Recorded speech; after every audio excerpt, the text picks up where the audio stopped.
In my previous video, I was speaking about holistic wellness and embracing the courage to be disliked. I mentioned how holistic wellness is a integrated system that considers the entire person, the emotional, spiritual, mental, and physical aspects all together, and not a segregated system.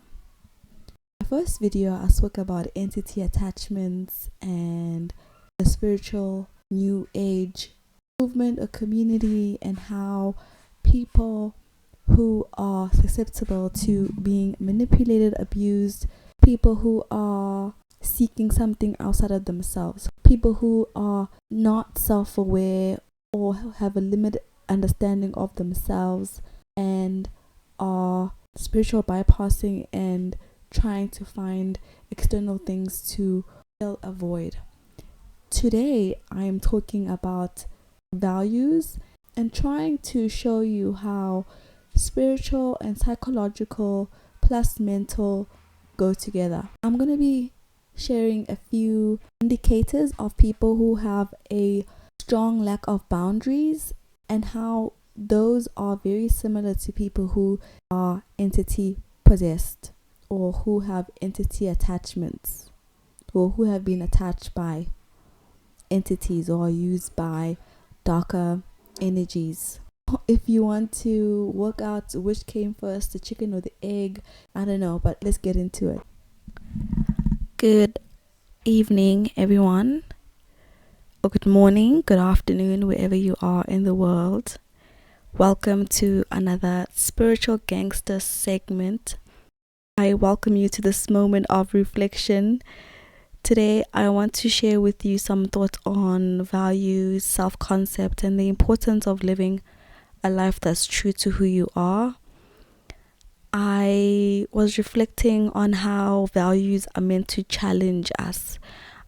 I just had my morning walk after taking my son to school, and I was reflecting on the kind of partner I wanted and the values that guide them. I realized how easy it is to overlook certain characteristics and personalities in my own dating life. It's now easy for me to clock a person who may indicate a strong lack of values, and how oftentimes relationships with others mirrors where I am not living within my own values. Values can be thought of as the moral compass that directs our actions and attitudes. They can be personal, cultural, or societal, and they often reflect what we consider important, desirable, or right. This led me to think about my self-concept, which I believe is like a seed. I like to picture my self-concept as a seed. It's nurtured by me being reflective, introspective, and self-aware. Essentially, self-concept refers to the way that I perceive myself, how I think about myself, and how I feel about myself. It's the mental image or the idea I have of who I am, including things like strengths, weaknesses, values, goals, and motivations. A self-concept encompasses various aspects of my identity. And through my values, I have nurtured this seed. I have come to develop a healthy self-concept that has sprouted self-assurance, confidence, and self-acceptance. I like to believe I am more on the secure side of the attachment spectrum because of my values. I do teeter-tot here and there with being disorganized and anxious depending on my level of health and my nervous system. But I like to believe that I lean more on the secure side of the spectrum. I've identified 5 core values that have remained constant over time, literally since I was aware of the idea of having values. I'll share some of my values so you can get a sense of the kind of person that I am. There is an infinite, probably, amount of values to choose from, but for me, these are the most important. They are the fundamental core. Literally, they make up my soul. And these are authenticity, because for whatever reason, I am drawn to authenticity. I see a lack of that in the world, and I do my best to be as authentic and original as I can possibly be. And for me, that's being the little girl that I still am, you know. Number 2, kindness. Number 3 is truth and honesty. They are two different things, but they are one to me at the same time. Vulnerability is number 4. Number 5 is integrity, love, and compassion. Love and compassion go together for me. Integrity and love, they still go together. Like, these things are different, but they are still very similar in energy. Values are the guiding principles that help me stay true to myself, make decisions that align with my soul's purpose, and cultivate a sense of integrity, compassion, and authenticity within my soul's journey. Because these values are the most important to me, they also challenge me the most. I've come to realize that my soul's values are for me, not for other people to live by. So I don't necessarily look at other people and be like, these are the kind of values that I want someone to have. You know what I mean? Because those might not be important to them. Everyone has the freedom to choose their own values. But I've noticed how challenging it is in this world to live by my values. And not that I don't live by my values. It's surprising, or I was surprised by how challenged I am to live by my values. When faced with a difficult decision, I am reminded that my values are not just words. You know, I don't just say, I'm authentic. I literally have to practice those things. They are fundamental principles that shape me and how I show up in the world. They keep me connected to my soul. So practicing these values in my daily life can be tough. Being honest and truthful with myself, offering myself compassion and love. These actions require effort and commitment. Like, you actually have to practice living by your values. I'll give you an example. When I am dating and I'm in a situation with somebody and we're still getting to know each other, I notice how someone is showing up.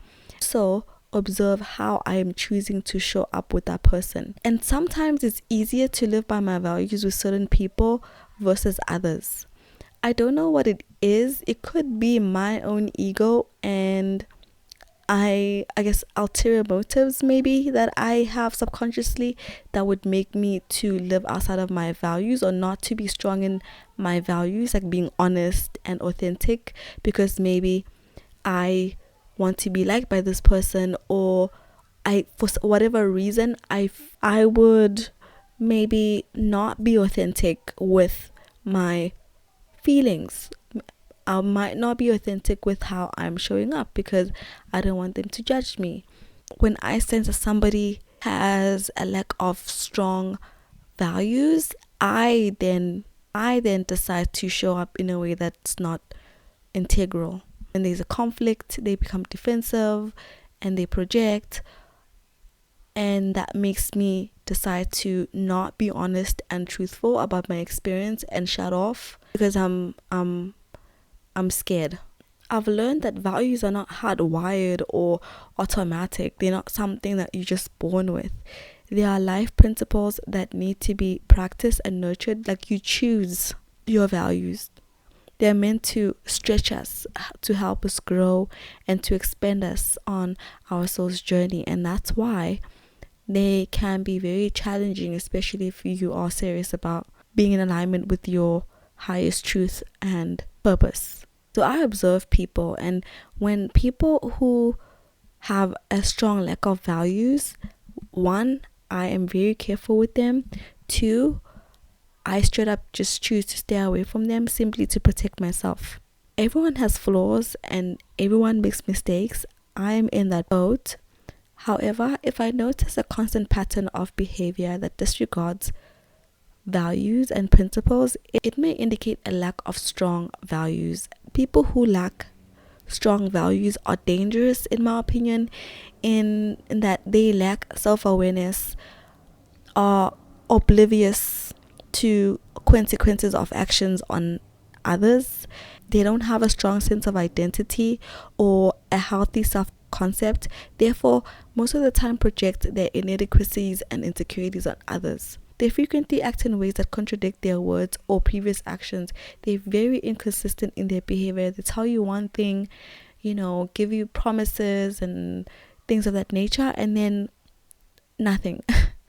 And then when you bring it up, they become defensive or they tell you another lie. I found relationships with these kinds of people to be extremely unstable and tumultuous.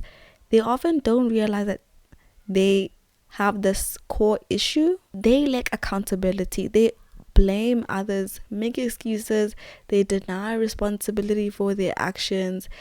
They consistently prioritize their own needs over other people's well-beings and feelings over theirs. They make choices based solely on personal gain without considering the impact on others or the long-term consequences. This inability to apologize or show remorse, this is one thing that I have noticed. They struggle to acknowledge and take responsibility for their mistakes and may become defensive and dismissive when confronted. They seek validation and self-worth through external sources such as social media, material possessions, and others' opinion rather than internal values and principles. Basically, if you are not beneficial to them in the moment, they disregard you.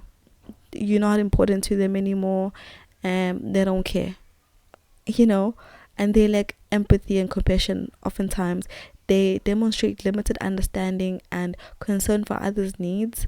I think it's because they kind of don't care about themselves in a deep way, or even know themselves in a deep way, and therefore they don't really take the time to get to know other people, their needs, what ticks them. They just stay on the surface and constantly choose immediate benefits, even if it means compromising their relationships, their health, or integrity. Relationships with people like this truly leave you feeling so demoralized, dysregulated. They leave you confused about who you are, especially if you let them infiltrate you to the core and shake you. They can mess up your seed. If we think about the self-concept as a seed, like I have previously mentioned, they basically go to that seed and try to uproot it. They try to uproot the seed. And so you can imagine how damaging to a person that is. I'm not saying this is narcissistic behavior or this is psychopathic behavior, but hey, I'm talking about this on a more psychological level, because before we spoke about entities and people who are possessed by entities having basically no values, and this is basically the more psychological versus spiritual aspect of it. These people do not operate from a place of love, compassion, or empathy. They do not share the same values as you.